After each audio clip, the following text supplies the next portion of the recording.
Well, let's hear some of this Lacôte. I was just bringing up some Sor, the Mozart variations, the second variation, which is so beautiful, and I was playing it on this. Take a listen. Let me move around the screen. I sort of have to still read the music here, but I want to still be able to see your comments. So I think I figured it out. Yeah, so listen to this thing. And by the way, it's tuned down about a half step, which is where I find this guitar sounds really nice.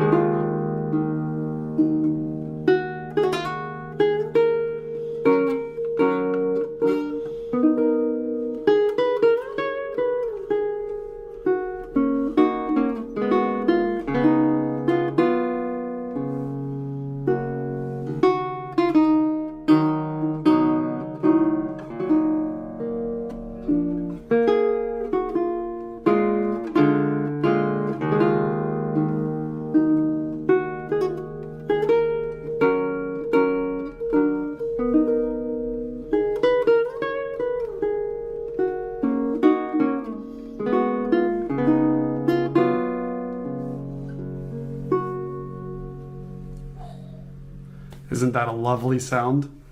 You know, the most interesting thing to me about owning this Lacôte and playing several other nice early romantic music, or instruments, I want to say, is that I realized how beautiful the open strings sound on these guitars.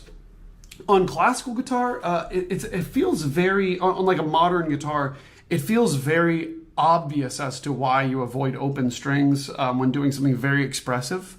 And I constantly seek to do that too. You know, I mean, I use them, or I disguise them. I really actively work to disguise them or move them to closed strings when doing something slow and expressive. But gosh, on these guitars, on this Lacôte, it really, really sings when you play open strings. This open E is so rich sounding.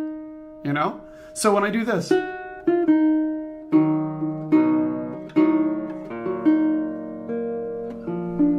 I have really no desire to make this closed position, which I sort of do when I play it on a modern guitar, you know? This isn't like, this sounds too dark and closed now when I do it like this, right? But here,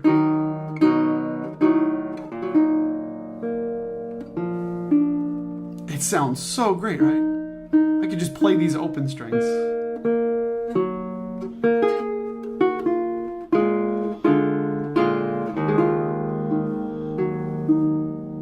Right? Or say you have something like...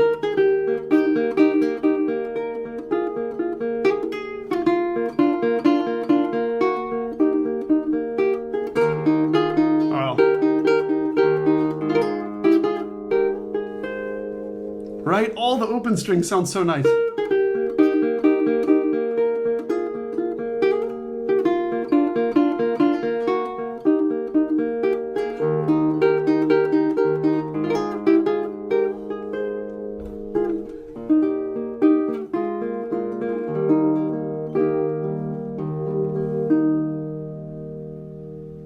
Oh gosh.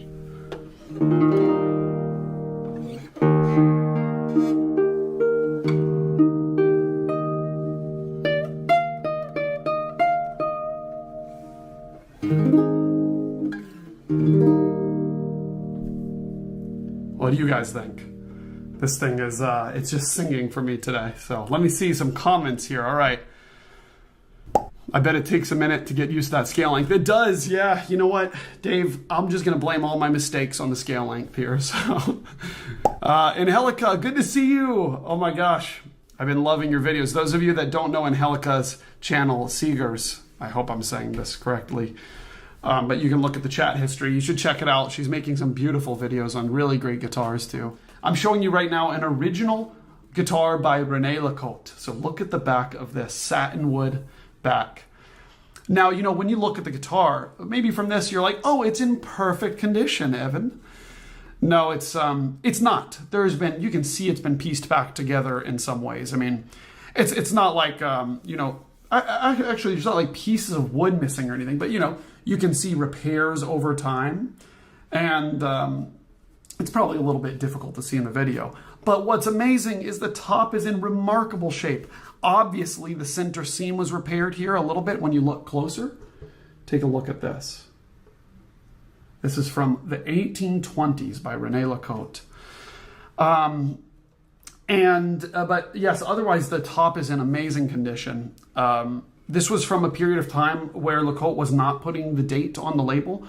But we know from several things that it was from the 1820s. One of them being this gold foil Lacôte à Paris on the headstock here. You know, in fact, let me let it focus without banging this guitar up.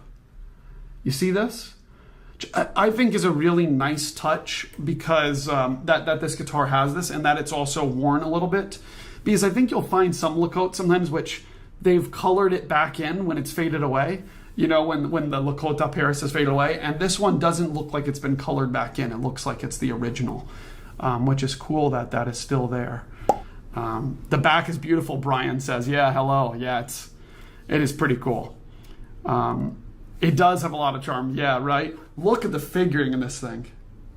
And yeah, we're in some natural light here. I've got the window open, which I meant to shut before starting this because now the side of my face is blown out by the camera. But look at this. Isn't this amazing? But yeah, so let's hear it a little bit more and then we'll go to the next guitar.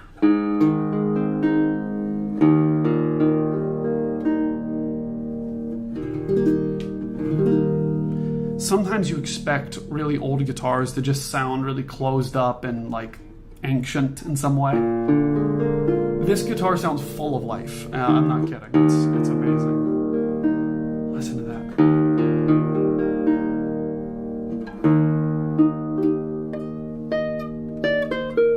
It's a little harder to play in higher positions. This could be fixed with an adjustment. Actually, this guitar needs several adjustments. The saddle needs to be lowered and the nut needs to be raised because open strings buzz if I push a little too hard. See that? But anyways, this could be something really cool. This is for sale, sort of regretfully. I love playing this guitar, but...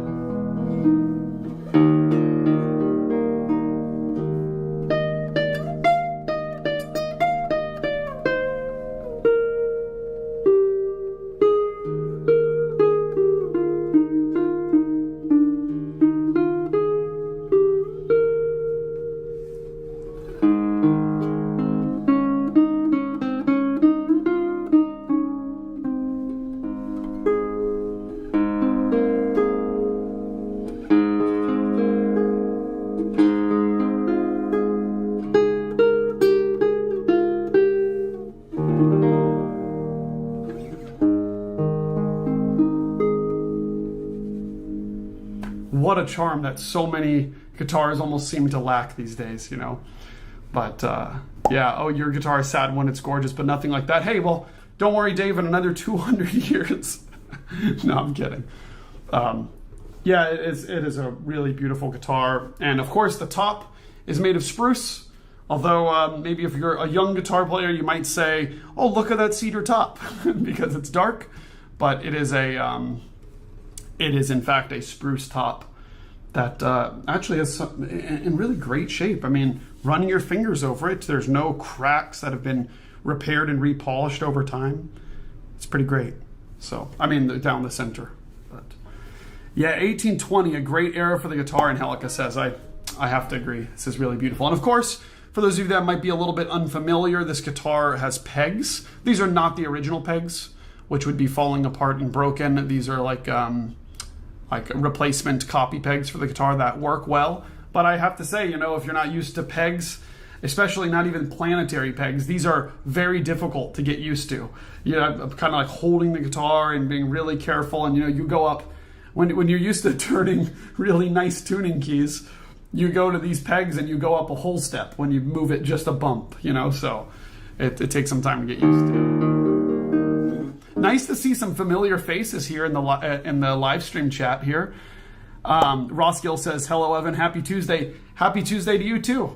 So Brian asks, how do you feel it compares in sound with some of the modern versions? That's a great question, Brian. And honestly, I would love to make a comparison video of like a Lacôte model. Maybe I could reach out to Altamira and have them send one and do a comparison before this guitar leaves. And there's also some other great makers making, you know, these romantic guitars and or early 19th century guitars.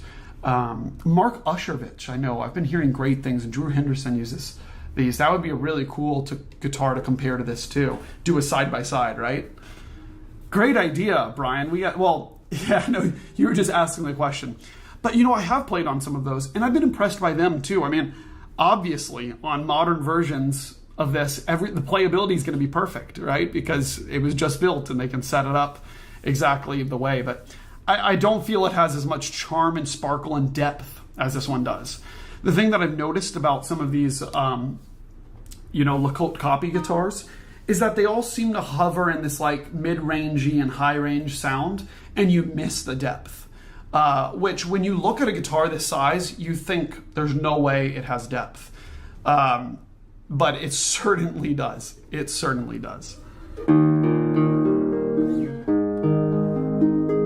And to be honest with you, I don't feel like it's lacking anything with volume either.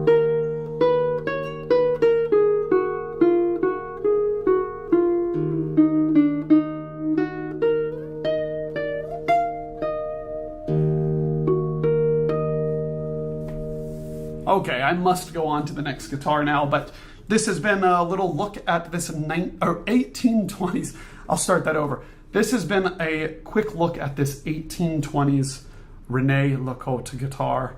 It's absolutely beautiful. Spruce top and satin wood back and sides.